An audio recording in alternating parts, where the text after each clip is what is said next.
Acceptance होना भी उतना ही जरूरी है। लेकिन ये एक्सेप्टेंस कैसे दिया जाता है?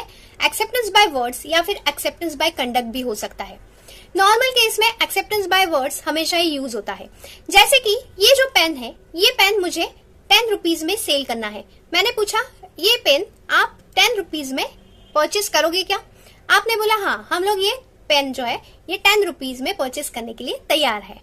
तो इसे बोला जाता है एक्सेप्टेंस बाय वर्ड्स। लेकिन ये एक्सेप्टेंस बाय कंडक्ट क्या है, देखते हैं कुछ एग्जांपल्स के साथ। पहला एग्जांपल है वेंडिंग मशीन। वेंडिंग मशीन क्या करते हो आप लोग? You can put money and select drink. यहाँ पर कम्युनिकेशन है, नो कम्युनिकेशन। इसे बोला जाता है एक्सेप्टेंस बाय कंडक्ट। और एक एग्जांपल देखते हैं, पेड कार पार्किंग। मान लीजिए आप किसी रेस्टोरेंट में गए, वहां पर पेड कार पार्किंग है। आपने क्या किया, वहां गए, आपने वहां पर कार पार्क कर दी और उसके लिए पेमेंट कर दिया। यहाँ पर कम्युनिकेशन है? नहीं है। यहाँ पर सिर्फ क्या है, एक्ट है, कंडक्ट है। तो इसे बोला जाता है एक्सेप्टेंस बाय कंडक्ट। इसका एक फेमस केस लॉ है Carlill versus Carbolic Smoke Ball company. काफी इंटरेस्टिंग केस लॉ है, काफी इंपॉर्टेंट केस लॉ है और इसकी स्टोरी भी बहुत ही इंटरेस्टिंग है। ध्यान से सुनिएगा।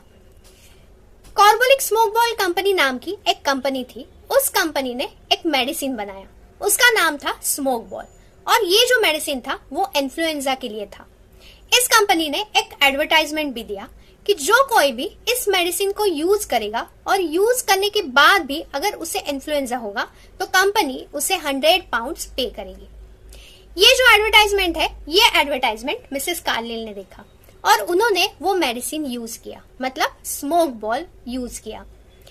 वो स्मोक बॉल यूज करने के बाद भी मिसेस कार्लिल को इन्फ्लुएंजा हुआ, तो मिसेस कार्लिल ने कंपनी से 100 पाउंड्स क्लेम किए। लेकिन यहाँ पर कंपनी ने डिफेंस क्या लिया? कंपनी ने ये डिफेंस लिया कि मिसेस कार्लिल ने एक्सेप्टेंस हमें कम्युनिकेट किया ही नहीं, तो हम लोग इन्हें 100 पाउंड्स क्यों दे। कोर्ट ने यहाँ पर ये बोला कि ये जो एडवर्टाइजमेंट है ये प्रपोजल है और उस प्रपोजल में जो कंडीशन दी है अगर उसे परफॉर्म करते हैं तो उसे गुड एक्सेप्टेंस माना जाता है। तो यहाँ पर मिसेस कार्लिल ने वहां पर जो कंडीशन थी यूजिंग ऑफ स्मोक बॉल, तो उन्होंने ये स्मोक बॉल मतलब मेडिसिन यूज किए और उसके बाद भी उन्हें इन्फ्लुएंजा हुआ, इसलिए मिसेस कार्लिल जो है वो 100 पाउंड्स के लिए एंटाइटल्ड है।